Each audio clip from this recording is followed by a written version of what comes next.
हाय, आप लोग कैसे हैं? तो आई होप आप लोग अच्छे होंगे, मस्त होंगे, दुरुस्त होंगे। और अब आप लोग जो 2022-23 में जो 10th का बोर्ड लगभग अभी चल ही रहा है और एक दो सब्जेक्ट हो चुका है। और जो आप लोग आगे जो 2023-24 के लिए जो तैयारी कीजिएगा, जो अभी 9th में होंगे और बहुत लोग तो क्लास स्टार्ट भी कर दिए होंगे और बहुत लोग करेंगे, तो मैं उन सबों के लिए वीडियो लेकर आया हूँ जो आप लोग को क्लास 10th के, है ना, मैथ का सारा कंटेंट को आपको इसी यूट्यूब चैनल पर सारा A to Z बताया जाएगा। विथ कंसेप्ट के साथ आपको सारा चीज़ बताया जाएगा। और आज मैं इस वीडियो में जो क्लास 10वां में बिहार बोर्ड 2023-24 जो लिखा हुआ है, Bihar board, Bihar secondary examination board 2013-24, जो आगामी वर्ष 2023-24 में जो एग्ज़ाम होगा उनका क्या सिलेबस है, क्योंकि सिलेबस तो वही 2011 से अभी तक वही चल रहा है और आगे अभी तक चलेगा फ़िलहाल, है ना। तो उसमें क्या क्या आपको मैथ में पढ़ना है, मैं उन्हीं सब के बारे में आपको जानकारी, है ना, दे रहा हूँ। क्योंकि किसी भी सब्जेक्ट को आपको पढ़ने से पहले वो क्या चीज़ है, क्या पढ़ना है, कैसे पढ़ना है, इनकी जानकारी आप लोग को हो जाना चाहिए। तब जाके उसे आप सही तरह से, सही ढंग से आप पढ़ सकते हैं कि हमें पढ़ना क्या क्या है और कैसे पढ़ना है ना। तब जाके आप उसको कंटिन्यू करिएगा तो आपको क्या होगा, सबका आइडिया हो जाएगा और एरिया भी हो जाएगा किस प्रकार उसको हम आगे करेंगे। और टारगेट बनाएंगे, हमको इतना ही दिन में इतना चैप्टर को हमें ख़त्म करना है। तो मैं आज सबसे पहले आपको जो सिलेबस है, मैं सिलेबस के बारे में जानकारी देना चाहूँगा कि क्लास 10th में जो बिहार बोर्ड एग्जामिनेशन 2023-24, वैसे CBSE का भी यही आपका क्या है, सिलेबस है। क्योंकि अपने इंडिया में अब सेम NCERT हो गया, यही NCERT कहिए या BTC आप कहिए, सेम बुक है, सेम आपका कंटेंट है, सेम चीज़ पढ़ना है। बस बिहार बोर्ड और CBSE में यही अंतर है कि उसका पूछने का तरीका कुछ अलग है, क्वेश्चन का जो मॉडल होता है वो अलग होता है और हमारे यहाँ जो होता है वो क्या होता है, अलग होता है। तो देखिए आज हमको बताते हैं कि ये क्या सिलेबस है, आपको क्या क्या पढ़ना है। तो सबसे पहले आपका ही संख्या पद्धति है ना। एक चैप्टर आपका संख्या पद्धति है, उसमें पहला ही चैप्टर है जिसको हम इंग्लिश में नंबर सिस्टम कहते हैं। इसके अंदर आपको वास्तविक संख्या पढ़नी है, लेकिन वास्तविक संख्या ही नहीं, जितनी भी संख्याएं हैं, प्रकृति संख्या से लेकर आगे अप्रमेय और प्रमेय तक सारे संख्या आपको पढ़नी है।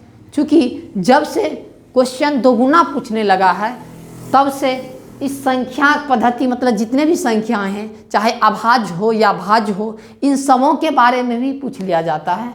और आपको जानकारी भी होना चाहिए कि क्या होता है, क्योंकि जब हम आगे मैथ का क्वेश्चन हल करेंगे तो उसमें ऐसी संख्या आपको मिलेगी, है ना, जिसे आपको पता होगा तो आप क्या कर सकते हैं, उसे बना सकते हैं। ये नहीं कि आपको अगर अभाज्य संख्या पूछ दिया जाए तो आपको होवे नहीं करता है। मैं इन सारे संख्या पद्धति से रिलेटेड बेसिक से आप नहीं भी पढ़े होंगे, कोई दिक्कत नहीं, अभी तक आप कुछ भी नहीं पढ़े हैं, कोई दिक्कत नहीं। मैं इसका सारा कंटेंट मैं इसी यूट्यूब चैनल के माध्यम से आपको मैं बताऊँगा। तो ये संख्या पद्धति है ना, सिर्फ रियल नंबर सिर्फ पढ़ लेंगे हो जाएगा, इसमें बहुत सारे, है ना, और भी चीज़ है जो आपको पढ़ना पड़ेगा, जो हम पढ़ाएंगे सारे नंबर के बारे में, है ना। अब दूसरा आता है बीजगणित, जिसको हम इंग्लिश में अलजेब्रा कहते हैं, है ना। ये 20 मार्क्स का पूछा जाता है, आपको दिख रहा होगा ये नंबर सिस्टम 10 नंबर का पूछा जाता है। और ये आपका क्या है, बीजगणित आपका 20 मार्क्स का पूछा जाता है। इसमें क्या क्या आता है, पहला एक चैप्टर आपका बहुपद है, ठीक। अगला नेक्स्ट चैप्टर है दो चर वाले रैखिक समीकरण का योग। आप लोग दो चर वाले रैखिक समीकरण क्लास 9th में पढ़े होंगे, लेकिन उसमें आप एक ही इक्वेशन पढ़े होंगे, यहाँ आपका युग्म इसको पढ़ना है ना, मतलब जोड़ा पढ़ना है, दो चर वाले रैखिक समीकरण का जोड़ा पढ़ना है। और उसके बाद नेक्स्ट जो है आपका द्विघात समीकरण है। क्या है? द्विघात समीकरण, क्वाड्रेटिक इक्वेशन जिसको हम इंग्लिश में कहते हैं, ये भी पढ़ना है। उसे ये बीजगणित के अंदर ही आता है। उसके बाद आपको समांतर श्रेणी पढ़ना पड़ेगा, जिसको हम कहते हैं अर्थमेटिक प्रोग्रेशन एपी। सब इसी आपको बीजगणित में ये 4 चैप्टर पढ़ना होगा और इस चारों चैप्टर मिला के आपको 20 मार्क्स का पूछा जाता है। बस वही कहीं अप्रॉक्स आपका 4-5 नंबर का आपका सबसे पूछ लिया जाता है। ये नहीं कि इससे 5 इससे 5, ये फिक्स नहीं है। 2-4 एक आध नंबर आपका फर्क आपको दिखेगा, है ना। तो समझ गए हैं बीजगणित में आपको क्या क्या पढ़ना है। उसके बाद आपको चूंकि 9th में भी आप लोग बीजगणित पढ़े होंगे और सिर्फ आप बहुपद पढ़े होंगे, दो चर वाले नहीं, रैखिक समीकरण सिर्फ पढ़े होंगे, है ना। द्विघात समीकरण नहीं पढ़े होंगे आप, द्विघात बहुपद पढ़े होंगे, है ना। समांतर श्रेणी आप नहीं पढ़ेंगे। ये चीज़ आपका नया होगा। बाकी इस सब का आप सब का जानकारी आपके पास होगा, नहीं भी होगा तो कोई बात नहीं, मैं इन सब पर व्याख्या मैं डिटेल से करूँगा, है ना। उसके बाद आता है ज्योमेट्री, जिसको हिंदी में कहते हैं ज्यामिति। ये भी आपका 20 मार्क्स का पूछा जाता है। आप लोग क्लास 9th में तो ज्योमेट्री पढ़े हुए होंगे, पॉइंट से शुरू किए होंगे और सर्कल तक पहुँचे होंगे, बट लेकिन यहाँ भी आपको ट्रायंगल पढ़ना है और सर्कल पढ़ना है। आप ट्रायंगल पढ़ भी चुके होंगे क्लास 9th में और सर्कल भी पढ़ रहे होंगे। क्योंकि यहाँ छोटा सा एक पार्ट है, बहुत ज़्यादा पढ़ना नहीं है, है ना। त्रिभुज पढ़ेंगे, वहाँ आप सर्वांग पढ़ लिए होंगे। यहाँ हम कॉन्ग्रुएंट पढ़ेंगे, है ना, समरूप पढ़ेंगे। इसी प्रकार सर्कल में 3-4 आपका थ्योरम है बस, और इसमें आपको लगभग 7-8 थ्योरम है, उतना ही है जो बिहार बोर्ड में बार बार रिपीट करता है।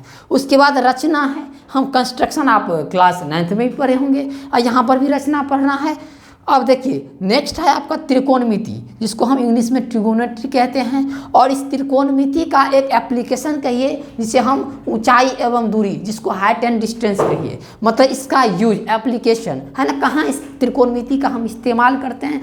इस त्रिकोणमिति का तो इस्तेमाल बहुत है, बट लेकिन हम छोटा सा यहाँ इस्तेमाल हम पढ़ेंगे, जिसको हम हाइट एंड डिस्टेंस के एक चैप्टर अलग दिया है, उसके नाम से जानते हैं। तो त्रिकोणमिति में आपको त्रिकोणमिति 2 चैप्टर है, और है ना, वो एक है आपका त्रिकोणमिति ही नाम से दिया गया है, उनका रेशियो पढ़ना है ना। और दूसरा है आपका ऊंचाई दूरी, जो आपका 20 मार्क्स का पूछा जाता है। उसके बाद आपको क्षेत्रमिति पढ़ना है। क्षेत्रमिति भी आप लोग पढ़ चुके हैं, क्लास 9th में ढेर सारा त्रिकोणमिति है, ये क्षेत्रमिति है। जितना भी आप क्षेत्रमिति पढ़ेंगे लगभग सेम होगा, कुछ आपको एक्स्ट्रा मिलेगा, बाकी कुछ एक्स्ट्रा आपको नहीं देखने को मिलेगा, ठीक है। तो आप लोग सारा जो पढ़े होंगे सो भी बढ़िया, नहीं भी पढ़े होंगे कोई बात नहीं, यहाँ पर सब कुछ होगा ही, आपका सारा क्लियर हो जाएगा। उसके बाद क्षेत्रमिति के बाद आपका नियामक ज्यामिति होता है, एक कोऑर्डिनेट ज्योमेट्री होता है। एक छोटा सा झलक आपको क्लास 9th में मिला होगा, है ना, एक छोटा सा झलक क्लास 9th में मिला होगा, उसमें पढ़े होंगे, है ना। लेकिन यहाँ पर उसका एप्लीकेशन हम लोग पढ़ लेंगे। उसका क्या है, इसमें 3 ही आपका फॉर्मूला होता है ना। सेक्शन फॉर्मूला होता है, एक दूरी सूत्र होता है, एक इसका क्षेत्रमिति होता है। 3 फॉर्मूला पर ये काम होगा इस पर, है ना। ये आपका 10 मार्क्स का अकेले पूछ लेता है। और ये भविष्य में आगे आप जब मैथ रखिएगा आगे, तो इसको भी बहुत डिटेल से हम लोग पढ़ेंगे। और ये लास्ट जो है वो सांख्यिकी है, जो क्लास 10th में भी, 9th में भी है और 10th में है। प्रोबेबिलिटी भी है, प्रायिकता भी है। हो सकता है आप लोग पढ़े होंगे या नहीं पढ़े होंगे, कोई बात नहीं, ये भी आपको 10 नंबर का पूछ लिया जाता है। माध्यमाजिका बहुलक सांख्यिकी में होता है, और प्रायिकता में सिर्फ एक ही चैप्टर है, एक नॉर्मल प्रोबेबिलिटी है, बहुत ही आसान है, जो आपको 3 से 4 नंबर, कभी कभी 5 नंबर में भी आपका आ जाता है ना। तो ये दोनों मिला के 10 नंबर का पूछा जाता है। लेकिन ये नहीं कि कितना किसमें आपको, ये सांख्यिकी थोड़ा ज़्यादा नंबर का और प्रोबेबिलिटी थोड़ा कम नंबर का पूछा जाता है। तो ये आपका सिलेबस हुआ। तो आप समझ गए होंगे। अगर किसी को स्क्रीनशॉट लेना हो तो आप आराम से स्क्रीनशॉट ले सकते हैं, क्योंकि आपको पता होना चाहिए कि हमें पढ़ना क्या है ना। उसी के हिसाब से ना आप आगे का टारगेट कीजिएगा कि हमको कितना क्या दिन में करना है। हाँ, अब बचा कि आपका जो आगामी वर्ष जो होने वाला परीक्षा है, उसमें क्वेश्चन का पैटर्न क्या रहेगा।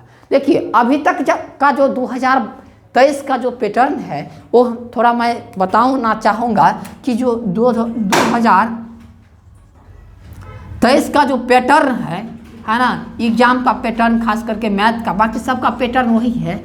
अभी का पैटर्न है आपका, जो टोटल नंबर का 50% आपका ऑब्जेक्टिव है। क्या है?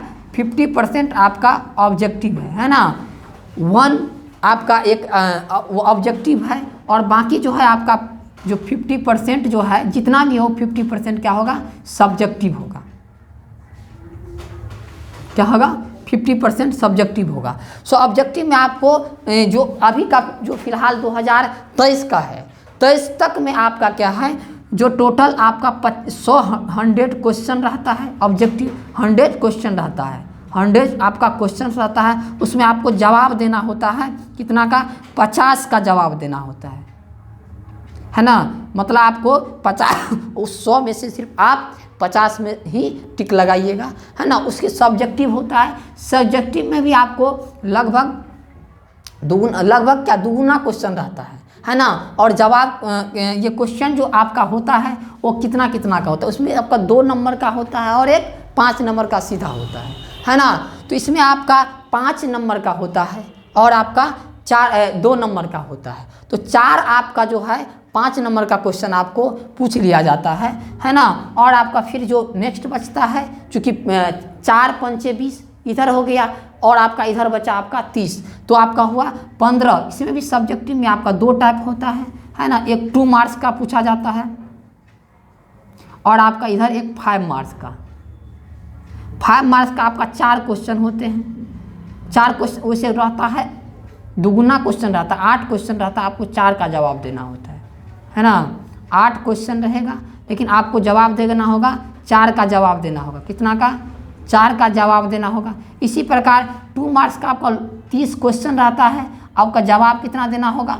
आपका जवाब देना होगा सिर्फ 15 का। तो 15 दूना 30 और इधर 20 50 और 50 ही आपका ऑब्जेक्टिव जवाब देना होगा। अभी का जो 2023 तक है ना जो सिलेबस है, इसी प्रकार इसमें आपका जैसे सीबीएसई में होता है प्रैक्टिकल होता है, उसमें ये होता नहीं है। बाकी आपका एसएसटी में होता है और साइंस में होता है। बाकी ये 100 नंबर का आपको एक्सटर्नल में ही पूछ लिया जाता है, इसका इंटरनल कोई नहीं होता। तो आई होप आप लोग सिलेबस को समझ गए होंगे। हाँ, अगर 2024 में अगर पैटर्न बदलेगा हैं तो मैं इस पर चर्चा आपको वीडियो के माध्यम से करूँगा और बताऊँगा कि क्या आपका सिलेबस है, तो वहाँ पर मैं आपको चर्चा कर दूँगा। अभी तक फिलहाल आपका यही सिलेबस है, तो आप लोग समझ गए होंगे।